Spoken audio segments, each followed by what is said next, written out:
slipped. Urgh. I'm gonna get used to this thing. Is it 8 o'clock? It's not 8 o'clock yet. I can't see. I can't see that. I got my glasses on. I can't see that far.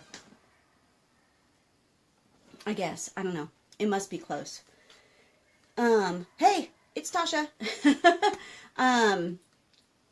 So I'm the Simple Solution Specialist, and we're live from the Smoky Mountain Homestead. Alan, again, is not here. Because, gosh dang it. Sorry about that. He's at Scouts again with Darian. So, it is just all me. It's all me. So, yeah. It's been an interesting week. Yeah, I'll tell you, I mean, this might be TMI for some of the guys out there, but menopause is the stupidest idea ever. Honestly, me and somebody are going to have a discussion, because now I've got this thing where I'll like fall asleep and then I wake up at like 2 o'clock in the morning and I can't fall back to sleep, which really is super odd for me, because I'm one of those people that's like, you know what, my head hits the pillow and that's the clue to my body to go, okay, time to go to sleep. And so I just zonk out and I stay asleep all night and it's no problem. But no, that hasn't been the case. So there's been like 3 or 4 days this week I actually had to take a nap during the day because I was so tired. It just pissed me off. But anyway, and I'm kind of in the shadow here. I had to scoot the chair over. Well, I was in the shadow before, but because again, I forgot to plug in my phone. So I have to plug it in over here by my desk, which means hi Sherry, I love you. Are you guys still in your apartment, or are you in the hotel yet? Yeah, so I forgot to plug my phone in, so that's why I'm way over here. So half of my face is all dark and the other part's the light. So that's why. And I had to scoot up some more because there's a table right here and it has my glass of wine on it. Oh, you're still in the apartment? You're gonna get there. I can't believe you're moving to freaking Vegas, man. It's so hot. The only thing you can grow there is cactus. I mean, ick. I mean, unless you like eating nopales, which, no thanks. They're slimy. It's like snot textured kind of thing. I don't know. Anyway, I got a little list here of things. So the phone charger cord, I told you I had to plug it in because I forgot to plug my phone. But this one, I wouldn't have been able to do this with my last one because it was too short. But Darian gave me this one. He tried to fix my other one and he said it was just dead. So it sat on the butcher block for several days because I was like, okay, so what am I supposed to do with this? I can't throw it in the trash, and you don't really take it to the electronics recycling. You know, you got this one little cord. Here you go, you know, feel like a ding-dong. So I looked it up, and I actually was able to take it. All the Best Buys have these bins in there with all this different kinds of waste for, like, batteries and all kinds of stuff. So I took it down there and popped it in there and was like, Darian, can you fix this for me? And I guess I bent the part that sticks into the phone thing, and it was all like that. He's like, no, Mama, I can't fix that. So, fortunately, he had an extra one. Where he got this thing, I have no idea. Let's see. Oh, I was telling you that I couldn't sleep, so I started dousing my feet with cedarwood oil, which works great. By the way, I can't do lavender oil because it will literally knock me out in a matter of like 3 minutes. So I have to make sure I'm actually in bed when I put it on. Otherwise, if I try to like go from here to there, I'll fall asleep on the way to the bed. So cedarwood oil lets me actually be a human while I'm going to bed. And something's tickling me, man. And yeah, so I've been using the cedar, and that works great, although I still been waking up at freaking 2 o'clock in the morning, staying awake until like 3:30, 4 o'clock, and then I have this like crazy heartburn. I'm like, you know what? This whole menopause, getting old stuff is just for the birds. Tell you what, it's a bad idea. Gotta have a discussion with somebody about that. Oh, if you guys saw my post, what was it, yesterday? I was wearing a sweater. Yay! Fall is coming. I mean, it was officially cold outside. I woke up and it was like 52 degrees outside. So I was like, ooh, I get to wear a sweater. But now look, it's warm outside and I'm wearing a tank top and my armpits are sweating. So who knows? But the leaves are starting to change, you know, just a teeny tiny bit. So that means fall is coming. So we got our first big egg. So all the eggs so far have been like really small. They're like, ooh, like little eggettes. And so Darian went out to the coop yesterday to check on the chickens. And hey, how are you? Hi, Deanne. I love you. I miss you guys. So he went out to the coop and he brings in this egg that seriously, I mean, that poor chicken, that poor hen must have really gone, kind of thing, you know, because it was gigantic. It's like this big. I mean, it's almost as big as my palm of my hand. I was like, we haven't opened it yet, though. We haven't used it. So we'll see. When it looks like it could be a double yolker, which would be cool. And the stores here are already selling pumpkins. So I'm going to go grab some pumpkins for the chickens because they love pumpkin. You know what they love is watermelon. So we cut a watermelon in half and stick it in the run for them, and they like go crazy for it. But they eat it so far down that there's like this much of the rind left. So the rind is actually like foldy, so you roll with it, you know? I'm like, oh my gosh, nothing of that thing gets wasted, and the rest just goes into the compost bin. So, but they love it. Well, let's see, what else? Oh, so I have been, so at school, you guys know I'm in school, and I just wrote a paper, a final project paper for one of my classes, and we were supposed to, there was a list of things we could talk about, and it was how these different things affect food production and the food web. So, and it specifically listed bottled water in there, and you guys know how much I hate bottled water. So I'm like, oh, cool. But we were supposed to watch a documentary on it, and then, or pick a documentary, email the professor, make sure it's okay, and then watch the documentary. Well, I picked Tapped. So I email her, and she goes, and it said bottled water right on the list. And she goes, are you sure you're going to be able to link this in with the food web and how it's like detrimental to the system, whatever? And I'm like, it's bottled water. It's detrimental to everything, like even your soul. So I'm like, yeah, I'm pretty sure I can do this. So I got to write this paper, and I can't wait for her to read it because I kicked ass on it. But one of the things, I was talking to somebody, what was it, a couple days ago, and it was, what is tickling me? It better not be a spider. That would creep me out, man. So they said, so they had looked at my website, and they're like, so zero waste. Oh, look, there's Chula. You can barely see her. Chula, Chula. And they're like, what's zero waste? How do you be zero waste? I'm like, okay, well, here's the thing. Unless you want to live like a hermit out in the middle of absolutely nowhere and never go to town and never see anybody, blah, blah, blah, blah, blah, it's going to be pretty difficult to live a zero, like really completely zero waste lifestyle. What it is balancing things. So it's, you know, I mean, obviously to be zero waste, I'm using my phone, which has plastic parts. I have a computer, plastic parts, my car. How am I supposed to get anywhere? I don't have a horse. I would love to have a horse or donkey. I'd even have a jackass. I know some jackasses. Anyway, so that, yeah, so I'm like, you have to like pick and choose your battles for sure. So I explained to them, it's kind of about reducing, well, okay, so let me start with this. There's a thing called diversion rates. So say what a person makes, I know, I don't have a horse yet. That's so lame. So you have a person that creates 100 pounds of trash, but 60% of that is composted or recycled or something. So your diversion rate would be 60%.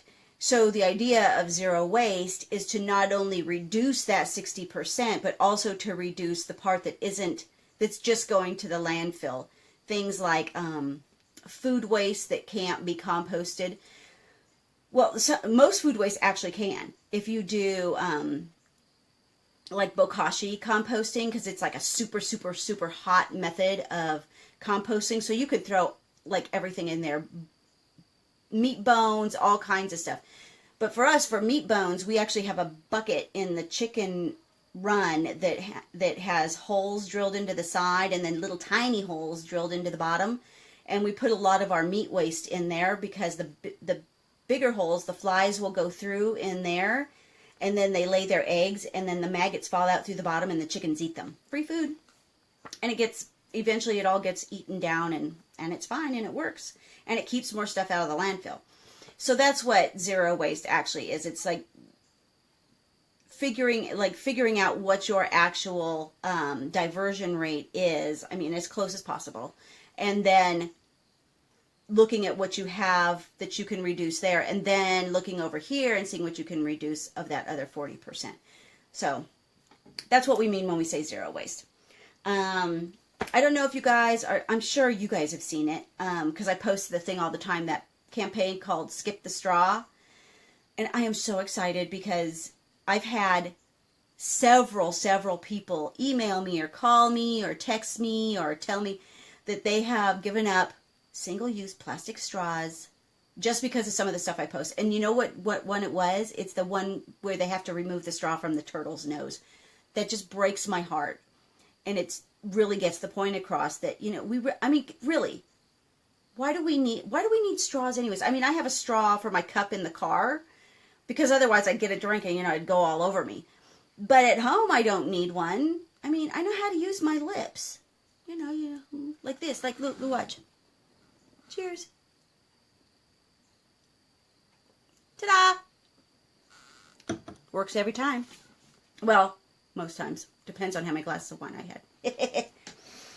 So, yeah, I was very excited about that. Another question somebody has asked me is about birthday gifts. So, especially when it comes to children, because we just live in this world that is so... Everybody expects a gift for every single thing. Like I've known people that, you know, they're getting married. So let's take this. They're getting married. So typically, you know, you'd have a bachelorette party, a bridal shower, and then the wedding. Yeah. And maybe an engagement party or something like. But you have these people that are having a party for this and a party for that. And all the way up to the wedding, they're having all these different, like, oh, it's only 2 months to the wedding. And they expect a gift for all this stuff. And you're like, I'm not getting you a damn gift. I'm going to get you one for your wedding. I'll probably get you one for your bachelorette party. That's it.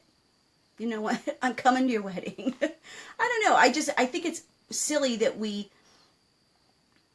I don't know, teach our children that consuming is an okay thing, because our resources aren't finite or infinite. They're finite because they will eventually run out. You know, I mean, it's just, it doesn't make any sense. And so, I mean, Darian, he's like, just give me some money. And I'm like, I'm not going to give you any money. But, you know, I mean, but here's the thing, like, why not give them experiences? Or, like, we had some friends over for my birthday a few weeks ago. And when I put out the invitation, I said, no gifts, please. But if you think you have to do something, have a tree planted in my name. I think that would be perfect. I would love that. Or, you know what? Buy a goat for somebody that lives in a third world country. That would, or buy me a goat. I'd be okay with buying a goat. 2 goats. But I think that, you know, the key is just teaching our children, and by example, teaching other people that we don't need a gift. We don't need, you know what? It was just nice to have all my friends here. We had a great time. You know, and that's all I really wanted. So, yeah, it's, you know, and then they have like these birthday parties where they have, for the little kids, where there's, they get the little bags with all the goodies in them when they leave. And it's just a bunch of cheap crap toys from like Oriental Trading or Party City or something that's made of plastic that's going to break in about 2.5 seconds after they get in the car. Like, what's the point of that? You know what? Give them some homemade cookies and send them on their way. Kids love cookies. Who doesn't love a cookie? Judah likes cookies. She's like, what? Maybe later. She thinks I'm going to give her one. That's not happening. There's been a discussion on one of my zero waste boards about, I don't know if you guys have even heard about this, but capsule wardrobes. And Marie, I think her name is like Marie Kondo or something like that. And she wrote this book about, it's about basically getting rid of everything in your house unless you absolutely love it. So she's absolutely minimalist, very minimalist. I'm pretty minimalistic, but I'm not a minimalist. Like, I like my stuff. But, so her thing is like, you're supposed to go through every single thing in your house. You know how long that would take me? I'd be here all year. Everything in your house, and look at it and assess it and go, do I really, really, really love this? You know, and if you don't, then you get rid of it. But the thing is, you can't just get rid of it, because where are you going to, there is no way. So it's about responsibly getting rid of the stuff that you don't need. You know, it's about redistribution of goods instead of just throwing stuff into the landfill, or even just giving it to Goodwill, because half the time we all know Goodwill can't use the stuff, or they've got too much stuff or whatever, and they just toss it, which is, why give it to them in the first place? I mean, if I give them a piece of clothing and I knew they were going to do that, I would have kept it myself and cut it up and used it for rags, you know? So, but a capsule wardrobe is, I think it's supposed to be narrowed down to like between 13 and 15 items. That's it. Like, that's all you ever wear is between these items. So you have like this many pairs of pants, and everything is kind of like in the same color genres. So you don't have a lot of things that are like super poppy color, or, well, thank goodness for this. Yeah, right? Yeah, so I'm like, and I really like the clothes that I have. I don't have very many, actually, because I got rid of, I got rid of probably 3/4 of my clothes when we moved out here. And then when we got here, I still had stuff that I didn't even need. We pulled stuff out of the storage, and I'm like, oh, I'm never going to use that. So I really don't have that many clothes anymore. But what am I doing all day? I'm going out there and, you know, playing with the chickens, and like, what am I, it's not like I'm going out into town all the time. And I don't care if people see me in the same clothes all the time. But I do like to have a variety of clothes. And then here, too, you have to have stuff for different seasons, where I think that would be difficult with, like, just 15 items. Yeah, and she's like 15. That I don't think that includes, like, bras and underwear and stuff, but still. Yeah, because you need more than, like, a few pairs of underwear. But to me, that just sounds so restrictive. I think it's better to take that idea and go through your stuff and go, okay, really, have I worn this in the past year? Or if it's different if it's something that's like a dress you would wear to a wedding or something like that, you know, where you're not going to wear it very often, but you will wear it. Just buy a classic piece and just wear the same thing over and over again. And if it's a classic piece, people are always just going to go, ooh, that's so pretty, it's so classic. Yeah, so, I don't know, I like the idea, I like the concept, but I think the way the book is written is just way too restrictive. And it's also, it kind of has like a judgy thing to it. It's like, oh, if you can't minimize your wardrobe to 15 items, well then, you're an overconsumer. It's like, well, I don't know if I agree with that. No, I know that I don't agree with that. But I do like the concept. Let's see. Oh, so I was talking to somebody sometime this week, and we were talking about buying stuff in bulk, because I buy stuff in big bulk. So, like, I bought, like 50 pounds of wheat berries, because we have a wheat grinder, or a grain grinder. So, but that way I can only grind what we need, and the flour is really, really fresh, and the wheat berries store a lot longer, and in the long run, it's a lot cheaper for me to do that than to keep going buying bags of flour. And they said, well, if you buy in bulk like that, even if you go to a store where you buy stuff in bulk and you put it in your own bags, they said, well, isn't that the same? Because, you know, they have to get their stuff in something. And so yes, obviously their wheat has to come in something. So, oh, my phone's ringing. Burlington? Ooh, I wonder if that was Cindy. And where was it? So, yeah, so you have these great big, so the wheat berries come in these great big paper bags that can either go to the recycle or they can be composted, which is different than buying a bunch of little tiny bags. You know, it's better to have one big one. Or say like you buy shampoo, that one shampoo bottle is more than likely going to be wrapped up in a bundle with like 5 other shampoo bottles in a plastic wrapper. Like, why you have to wrap it in it? Like, what's it going to do, escape? So it's like looking at the big picture and go, okay, how is this actually shipped?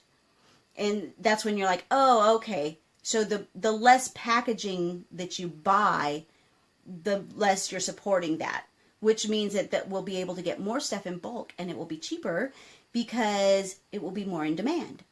So, yeah, and actually we have one store here that sells stuff in bulk, but it's not, well, in like small bulk, well, you take your own bags and you fill them up, but they only have stuff like candies and nuts, and it's not very good. It's not like going to like Sprouts or something like that. It's disappointing to say the least.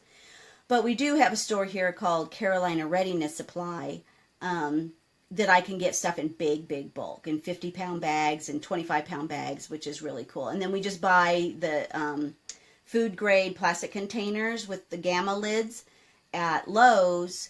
And you just get oxygen absorbers and moisture absorbers, and you can even seal stuff up in Mylar bags and stick it down in there. And you love our new bring your own container and fill shopware. No way! Really? That is awesome! That's so great! Man, you know, I wish we had that here. But you know what? I live in a dinky little town, and they're about 5 years behind the curve. So I guess that's my job, huh? Is to kick it up a notch. Man, I wish we had that here. They do have some in Asheville, but I don't want to go to freaking Asheville, man. It's like 45 minutes. And then it's in the city, and there's all that traffic, and it's too people-y. So, yeah. Oh, Deanne, you might be interested in this. I was talking to someone about the back to school. I'm going to make sure I don't go over. Back to school shopping. She was like, oh, did you do your back to school shopping? And I'm like, well, you know, we don't, business opportunity. Yeah, I don't think I want to do that. I got too much other stuff going on. I got to finish school, girl. So she's like, oh, did you finish school shopping? I'm like, well, we homeschool Darian, so, I don't know. I bought him a new toothbrush. Does that count? You know? But even if I offered to take him back to school shopping, because he is taking classes at the local homeschool co-op, he would look at me like I had just grown like a branch out of my armpit. He'd be like, why would I need that? I've already got clothes. Why do I need, I've got shoes. You know, he's like, I don't need anything. Although he did order himself a new backpack, because the one that he was using was one that I actually used when I was backpacking, like in my early 20s, and it was an REI one. It was a really nice backpack, and it lasted forever. And he used it last year when he was going to the classes there. So, but he wanted some fancy game theory, whatever. And I said, if that's the one you want, I'm not paying $40 for a backpack. You go ahead and buy it yourself. So that's what he wanted. That's what he got. But, yeah, so like the clothing, like people go and they buy their kids all these new clothes, but they don't think about like first of all, the resources that it takes to make all these clothes. And then on top of that, the fast fashion world is nothing I want to be involved with. I mean, the way they treat the people that are making these clothes, the way they have to live, it's just, oh, I can't even remember the name of there was a documentary about it. It's just horrific. So like when we need new clothes, we just go to the thrift store. You know, I mean, there are some, no, I'm not going to buy my underwear and bras and socks at the thrift store.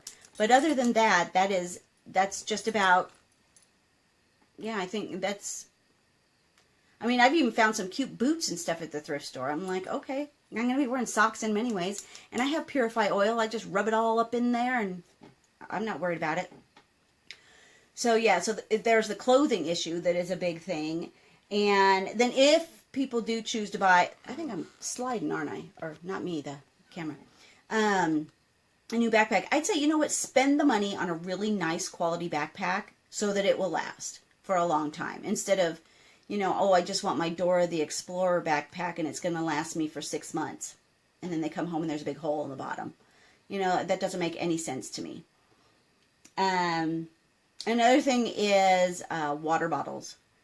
I think almost every school now has a place where the kids can fill up their water bottles, which is really odd to me. Like, when did we all become so thirsty? Like, when did we all be, like, all of a sudden we have to have something to drink with us all the time? Because I don't remember doing that when I was a kid. Is there something that, like, all of a sudden everybody's super thirsty? I don't get it. Anyway. But, yeah, a good water bottle that'll last you, a stainless steel one.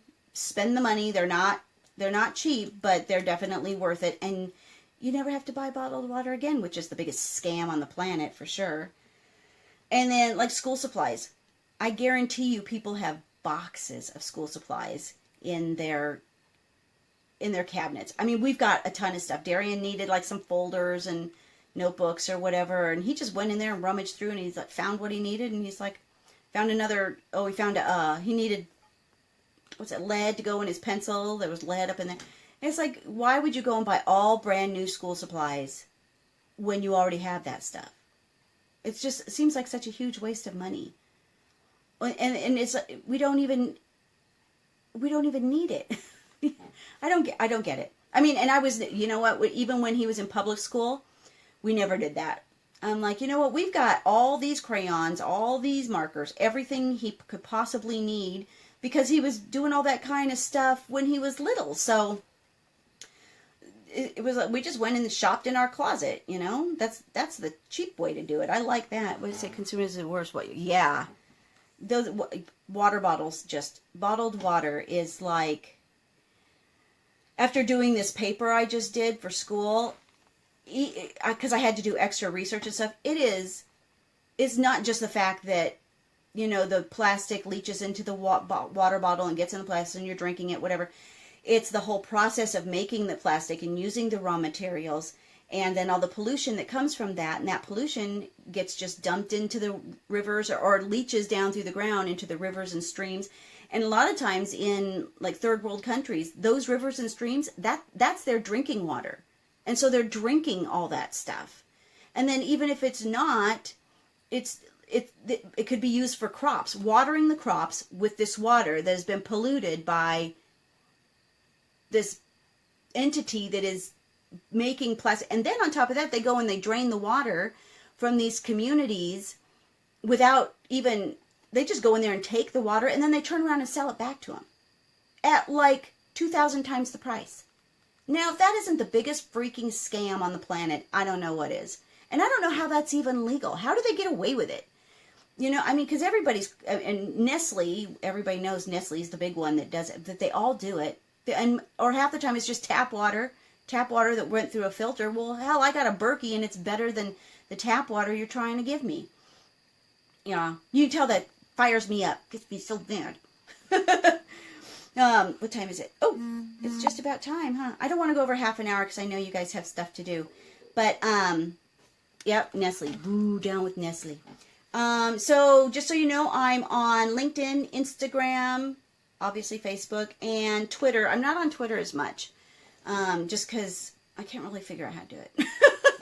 I'm trying. I'm learning. I'm learning a bunch of stuff. I'm learning how to use Canva, all kinds of stuff. It's for being not a computer person, I'm pretty dang proud of myself, because this stuff is really freaking confusing. But, so go ahead, find me on those, and let's hook up. And if you want me to talk about anything else, or if you have any other questions or anything, make sure you message me or put a comment down below, or what else? Post it on my Facebookies or wherever, and send me a carrier pigeon or whatever you want to do. And we'll make it happen. And that's it for tonight. I love you guys. I'm glad I got to see you. Mwah. Peace out. Be the change.